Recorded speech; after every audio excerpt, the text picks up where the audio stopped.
What's up, everybody? It's your girl Gianna Kamille, and I'm back with another video.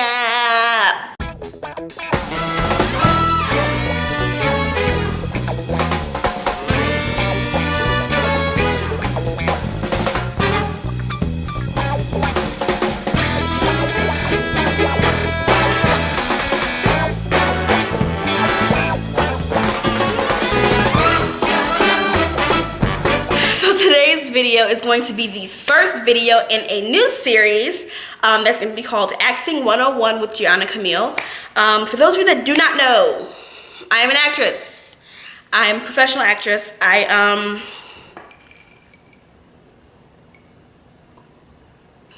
been on amazing shows like Orange is the New Black, Blind Spot, which is on NBC. That show was lit. If you haven't watched it, go on ahead and watch that. Join our blacklist, Blind Spot. People be getting confused. Blind Spot, lit show. Well, there's a lot of things that I can't say the title to because they're coming out in 2019, so I can't spoil it yet. But I've been able to work with Ava DuVernay. I've been able to work. Actually just got back from LA not too long ago, filming a recurring role for a show there. So yeah, I am actually a professional actress, guys. For those of you that do not know, the video is not about me.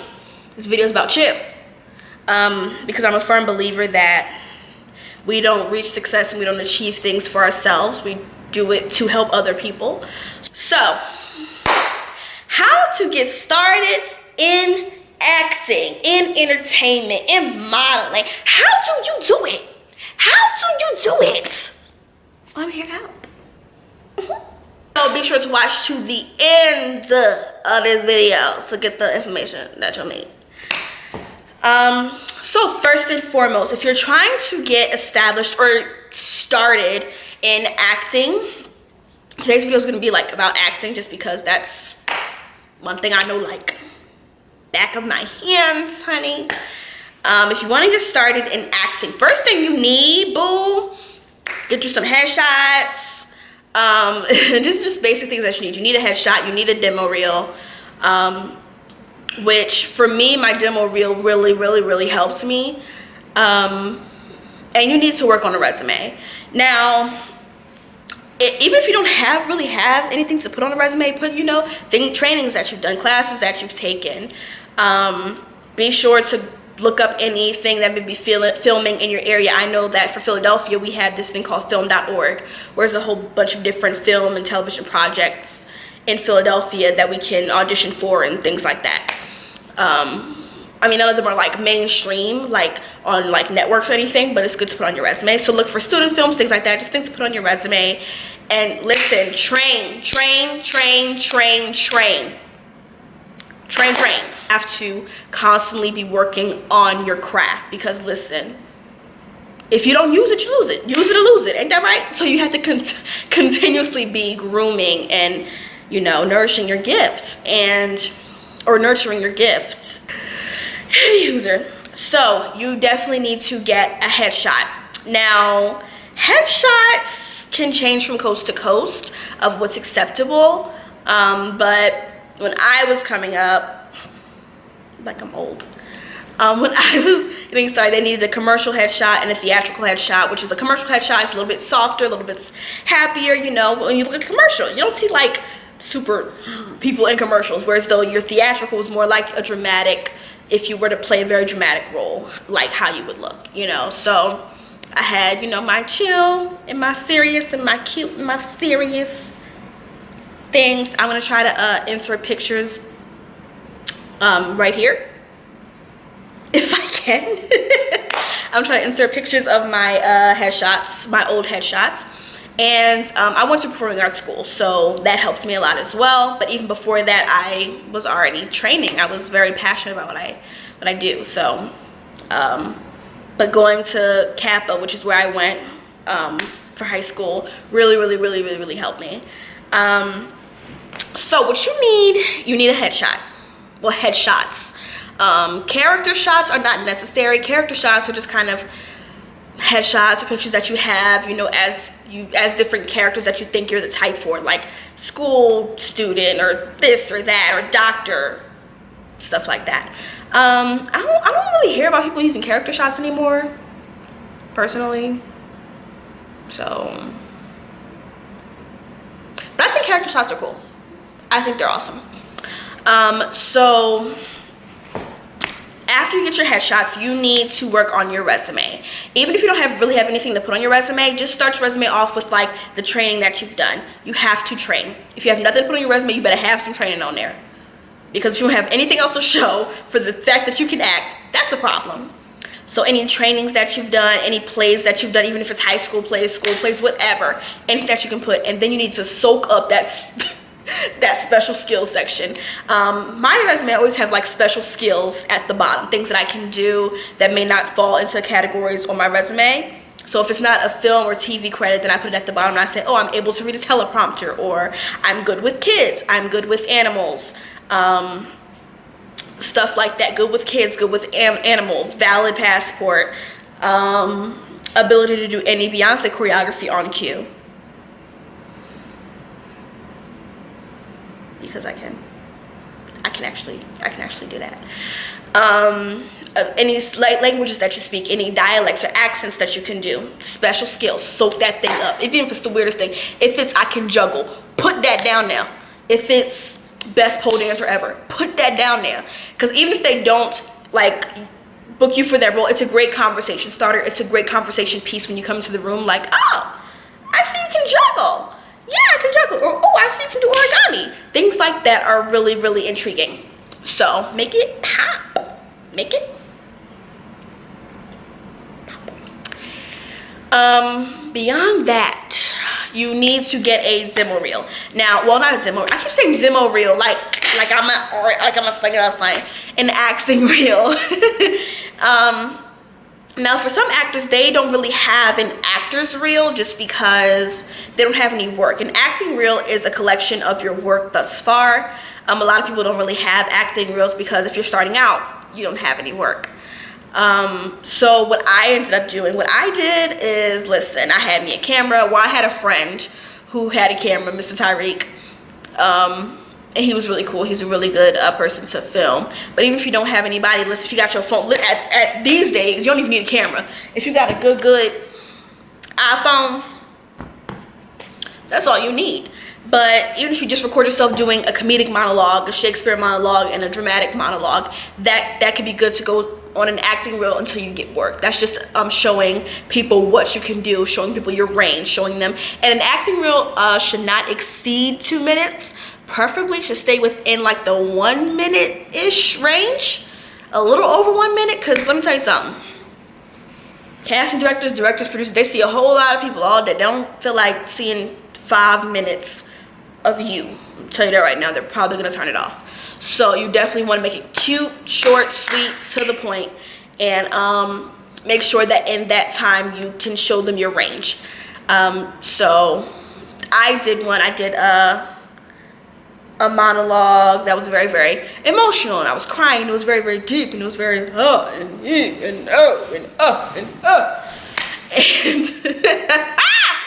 and I'm sorry, that was probably really loud. Y'all probably like, she is loud. And then I did a Disney Channel monologue, a Disney Channel piece for my lighter side. So you can see the lighter side of me, and you can see the more serious side. And it was funny because it was like they're right back to back, and it's just like, which I'll definitely link that in the description box if y'all want to see it. Listen, your girl was hit in that video, okay? Looking a hot damn mess. So I'm telling y'all right now, don't judge me. Your girl was hit. I'm not gonna lie, she was hit. Looked like her face was cracked. But I'm gonna link that in the description box, so you guys can go ahead and see that, so you guys can know exactly where you want to go. Now, before I really had any work, so I just used, you know, what I had, which was I could read. You can read and you got a phone. If you can read, act, and got a phone, you have yourself an actor's reel. Now, once you have all of those things, now this is just installment 1 of this series, so I'm sorry if it's a little disorganized. I'm just going off the top of my head here. But after that, a lot of people are always asking me, well, what agency do I go to? What agent do I get? How do I get an agent? Number one rule of number one rule when it comes to getting agencies: no agency, no legitimate agency is going to ask you for money up front. Period. They are not asking you for money up front. If they are asking you to put get them thousands of dollars or anything before they get you any work, red flag. That is a scam. Do not give them your money. It is a scam. They are not a legitimate agency. Legitimate agencies only get paid a percentage of what you get paid. So if I'm your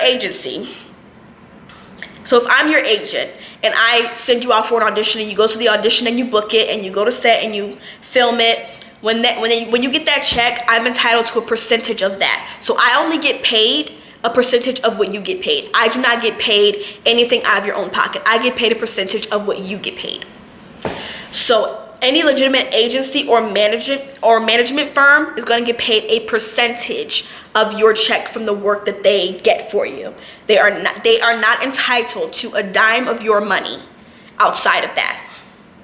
So if you ever see an agency, because listen, I know y'all been there, where you go to an agency and they're like, oh my gosh, she's so amazing, we just need $5,000 so we can take some pictures and she'll be great. No, that's more than a mortgage, honey. Do not do that. Don't do that. It is a scam. It is a scam. It is a scam. It is a what? It's a scam. Good job. Do not give them your money. Now, you have to always look for agencies and look up their Better Business Bureau rating. That's a good way to start. But I always say do not get an agent first. Personally, I advise anybody that's trying to get into the industry is to get a manager first, because agencies, honestly, to get the best agents, sometimes you gotta have some stuff on your resume already. You have to have some kind of something on your resume just to get a good agent, because the best agencies are not willing to just kind of take on somebody with absolutely nothing to offer, nothing on their resume, no nothing, because then they're putting a lot of their time and effort into something that they don't really know if it's going to work out, because at this point they don't know your commitment level, they don't know how badly you want this. And it's not to say that you're not talented, it's just that we don't want to put too much on the line if this person decides that they don't want to do this, because the amount of hours that your agent or manager spends looking up work for you, submitting work for you, getting on the phone and calling in negotiations for you, they don't get paid for that time. They only get paid when you get a check. So all those other times, like that they're putting in work that you can't see, when you don't get auditions, when you don't book work, they're still working for you. And so it's a lot more difficult for certain agencies that are a little bit higher up. They're not going to take on somebody new, like Gersh Agency and Clear Talent Group and, you know, agencies like that who represent the Abrams Artists, who represent the top, the top. You know, like the Tarajis and the Michael Ealy's and them. So your goal is to get to one of those agencies, but you will not get there first. You have to give yourself time. So I say get a manager first, because what managers do is they kind of lay the foundation. They will get you out there. They do the same thing an agent does. They take you out on auditions. They send you out on auditions. They send you things to do. They send you work, and they kind of build your resume so that when the time comes, your manager has connections to agencies. They have connections to agencies that don't typically accept submissions. Because the best agencies, the most like reputable agencies that are probably going to get you the most work, they do not accept unsolicited submissions, which means that you can't send them your headshot and resume for them to look at. They're going to shred it. You can't send them emails. They're going to delete them, because they're not looking for unsolicited submissions. They're only looking for referrals from people from the industry. So if you get yourself a manager, or it's a talent management firm, because remember, it's like not a manager, because it has to be whatever talent management. There has to be a name, talent management. That makes it a management firm. So my talent management company is Brilliant Talent Management. That's who I had first. Been with them for about 3-4 years. So Brilliant Talent Management is one that I have. Shirley Grant Management is a huge one. She discovered Keisha Knight Pulliam, Dasha Blanco, so she's amazing. There's a lot of great management companies in New York City and in LA, but you have to look for the right talent management firms. But what they do is that they have those connections to those agencies that don't accept submissions, that have the best work, that get the most callbacks. They have contacts with those people. So what you do is you get with that manager. The manager lays the foundation. They prepare you. They like make your resume nice and pretty. They help you get that work, get those roles that'll get you in the door. And then they say, okay, you know what? I think it's time that we bring somebody else in. Do not rush to get an agent. Don't rush to get an agent. A manager is more than enough. But an agent will just, maximize your opportunities. But do not rush to do that, because let me tell you something. The faster you rush to get an agent, the quicker you gotta split your money in threes, honey. Ciao. But you gotta make sure everybody get paid, because now you have to pay a manager and an agent a percentage of everything that you get paid. So think about that, because they have different percentage rates. Some may have 20, some may have 10, some may have 15, some may have 5. It depends. So you have to make sure, you add your stuff up. But don't rush to get an agent, because everything works in good timing. So once your resume has a few things on it, for me, it was after Blind Spot and Orange is the New Black, because I had good roles in those shows, because I had these really, really big, not but I had nice sized roles in these shows, whereas though I was a guest star, so I had lines and I had a character and I had a storyline and I had things like that, and I was woven into the episode instead of being a one-liner, things like that, because I had only 2 roles on my resume at that time, but because they were good sized roles, that opened the door for me to get in with certain agencies that I wasn't able to get into before. And so that's when I got Take 3 Talent Agency, which is who I'm with now. Brilliant Talent and Take 3 Talent are my reps. They're awesome, and I have the best team ever. It's undebatable. So I got with them, and then of course with a new person to the team brings more work. So where I was only maybe like getting a few auditions a month, I was getting more than that, or multiple, like 4 or 5 times a week. A lot. Sorry,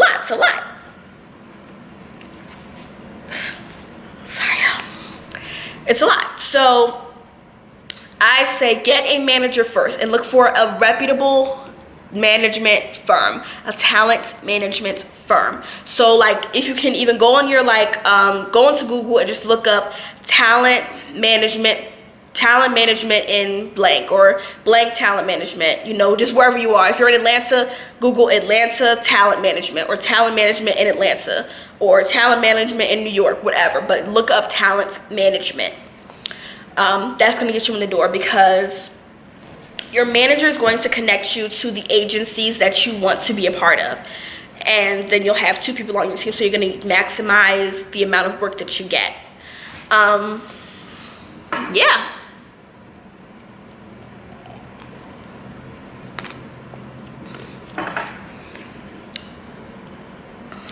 Now, if you're a child actor, and you start, well, I think, I don't know. Should I wrap it up here?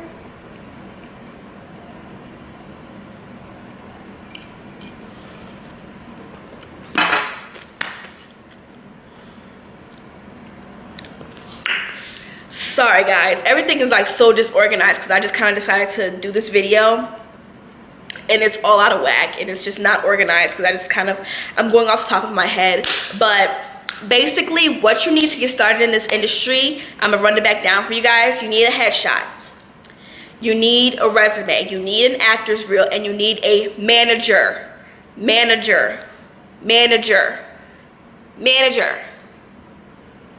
Okay? Now, that's not to say that you can't submit to agencies, but I would say submit to management firms as well, because you can very well, you might be that lucky person that, listen, that agency that, is a little bit bigger, they might want to take you right off the bat. So don't just not submit to talent agencies. It's not what I'm saying, but I'm just saying that it's the best sometimes than trying to submit to the bigger things. Get a manager first, and make sure you look at their social medias, guys. Look at talent managers, talent agents' social media accounts, because their social media accounts will always post what their clients are booking, how often their clients are booking, and what they're booking. So if you see a talent management firm whose clients are booking guest star and recurring and regular and starring roles twice a day, that's a legitimate company. You want to be with that, so you want to keep an eye on them. So don't always just like look it up on Google and then just automatically submit. Look at their social media. If they don't have social media, that's a problem. Okay?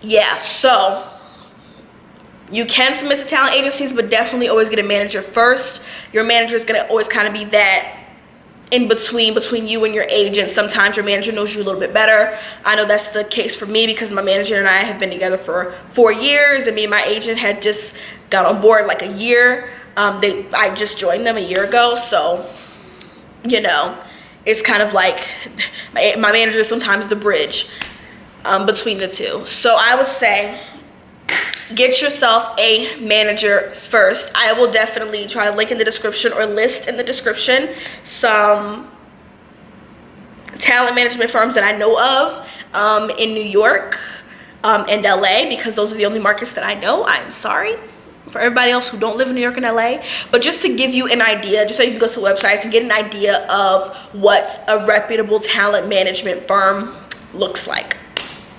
So next time it will be a lot more organized. I really hope that you guys got everything you needed from this video. Remember, this is only just how to get started in the acting industry, just how to get your foot in the door and how to get started. Next video, we're gonna venture into, you know, more and deeper and things like that, and I'll give you guys some more information. But yeah.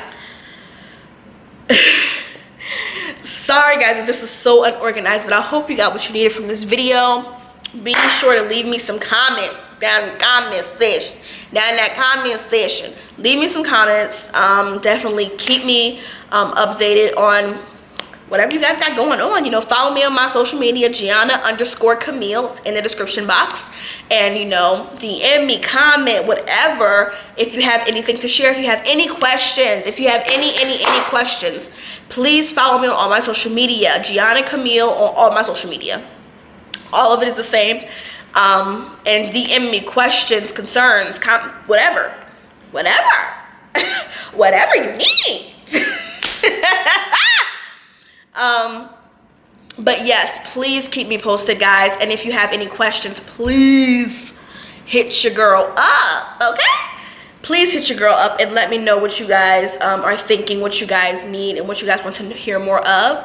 Again, this is just an intro of how to get your foot in the door. This is only the first video of this series, so there's much more to come. So please stay tuned. And again, this was Acting 101 with Gianna Kamille. I hope you guys enjoyed it. Peace.